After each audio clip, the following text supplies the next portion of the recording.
네, 진주의 지역과 관련된 이야기 저기 여성분께 마이크 전해드리겠습니다. 아까 똑같은 분 아니에요? 다른 분이시죠? 뒷줄에 계시구나. 질문하게 되어서 영광입니다. 저는 직업전문학교에서 23년 차 직업전문학교 선생님으로 일하고 있는 사람입니다. 저는 오늘 말씀하시는 거 들어보니까 좀 이렇게 큰 그림들을 많이 이야기하는데요. 저는 현실적인 이야기를 하나 드리고 싶습니다.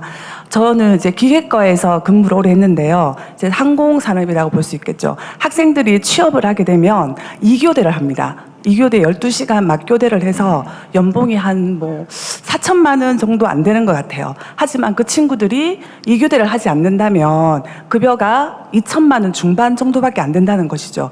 예, AI도 좋고 피지컬 AI도 좋고 AX도 좋습니다. 다 좋은데 현실적인 임금이 너무 적은 현상에서 이 지역의 청년들이 정주할 수 있을까?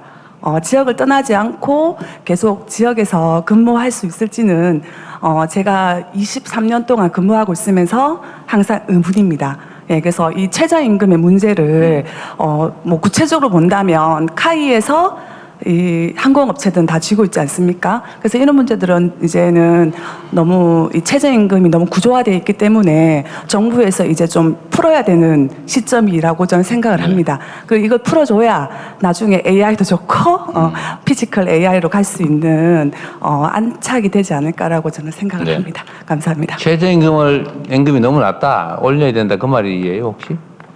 그게 아니라 이제 카이 직원들은 급여를 상당히 많이 받죠. 두산중공업이나 대기업 소속 직원들은 급여를 많이 받지만 그 밑에 있는 협력업체 직원들은 2교대를 그러니까 뭘 어떻게 하자고요? 예, 급여를 현실화를 하자는 거죠. 누가 어떻게?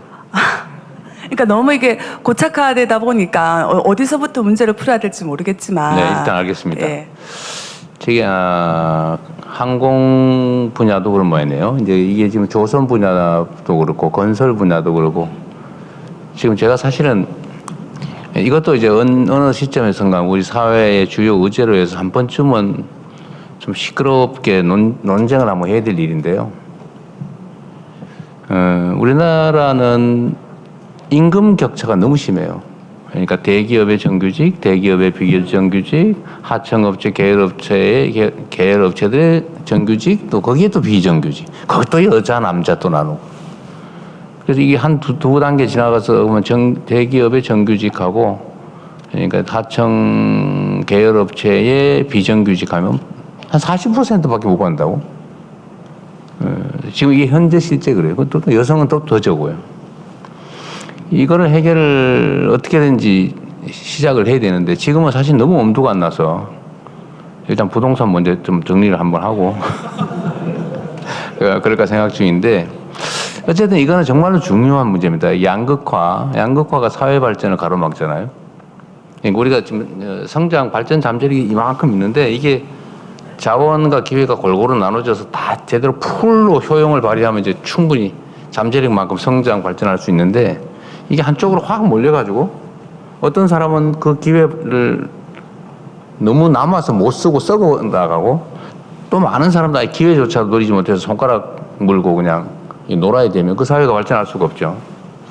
이 양극화가 이런 문제를 이야기하는데 이걸 해결하면 사실은 모두가 행복한 파이를 키우는 길이 되죠. 근데 당장 현실에서는 그러지 못합니다. 제가 조선 쪽에 그런 얘기를 했어요.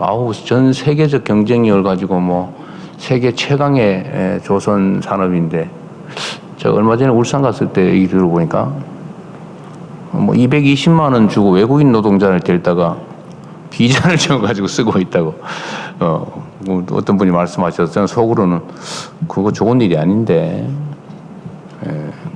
그거야 하청업체 사장은 좋겠지만 그 지역 경제에 도움도 크게 안 되고 임금 격차만 심하게 하고 소위 노동 착취가 자랑도 아니다. 그래서 제가 얼마 전에 또 그것도 물어봤어요. 제가 기업분들 제가 자주 만나니까 조선산업의 인건비 차지 비중이 얼마나 됩니까? 네, 물어봤어요. 그러니까 한 17% 뭐 해서 뭐 한 20%, 보통은 이제 어제 한 10% 선이에요, 인건비가. 계속 줄어들고 있어, 비중이. 거기도 뭐 크게 차이는 안 나는 것 같더라고요. 그래서 그건 내가 뭐 다른 얘기는 할 수 없고. 근데 이 항공 분야도 마찬가지죠. 임금 격차가 너무 심해가지고. 카이야마 본사의 정규직은 꽤 괜찮을 것 같아요, 지금 보니까. 뭐 그렇겠죠. 근데 거기에 납품을 하는 납품업체들의 정규직도 아니고 비정규직 이러면 아마 한 3분의 1도 안 될 거예요. 3분의 1 좀 넘게 나면 그러지 않을까? 반도 잘 안 될 거예요.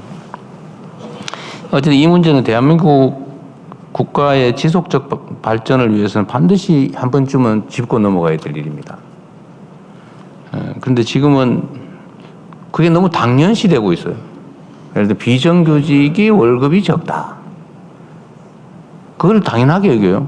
정규직이 되면 월급 더 받아야지. 그것도 당연하게 여겨요. 근데 사실 그게 당연하면 안 되는 거죠. 제가 보기에는.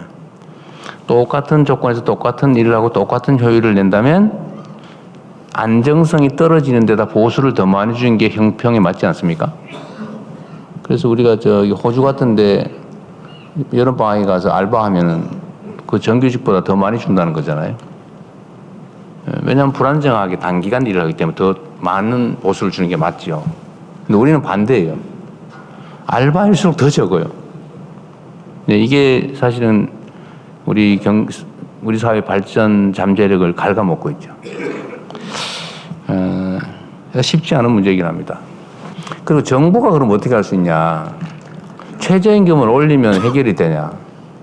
꼭 그렇지도 않아요. 최저임금 올리면 저항이 엄청나고 또 고용주들 입장에서는 최저임금이 올라가면 부담이 너무 커서 사회적으로 심각한 문제가 됩니다.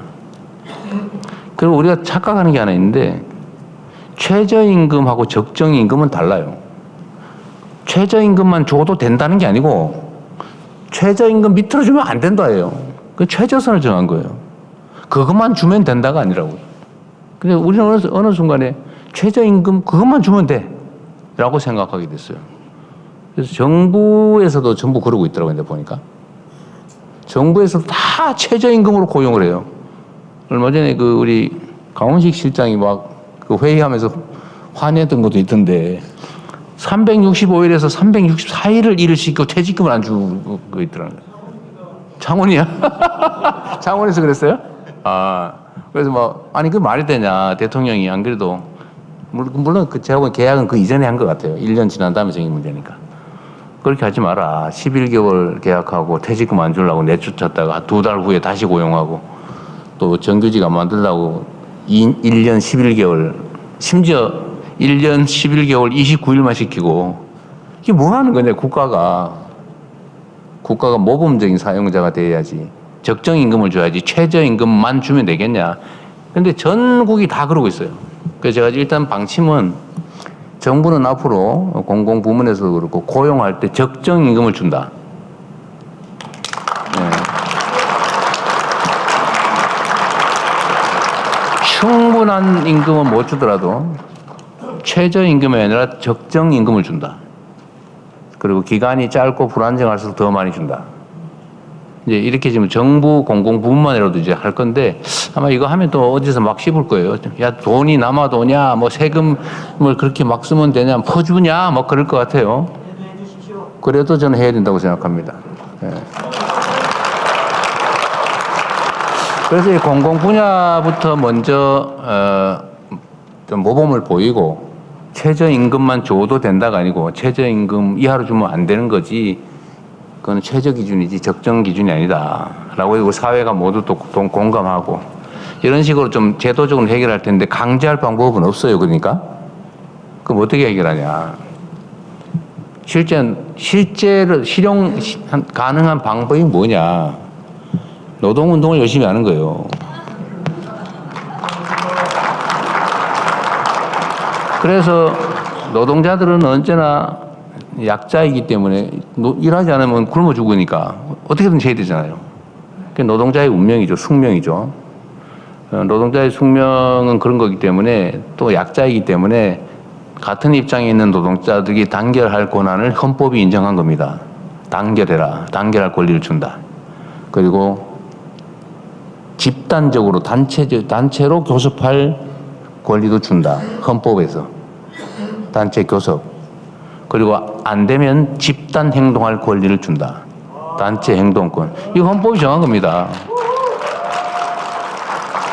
그래서 노동자들이 단결을 해서 조직률도 올리고 이렇게 정당하게 헌법이 부여한 권리를 행사해서 이렇게 힘을 모아야 전체적으로 노동자들의 지위가 올라가고 사용자와 힘의 균형이 맞게 돼서 정당한 임금을 받을 수 있는 거예요.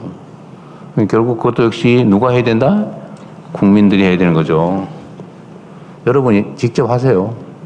대신에 제가 과거처럼 노동자들을 부당하게 탄압을 하거나 이런 거 절대 안 할 겁니다.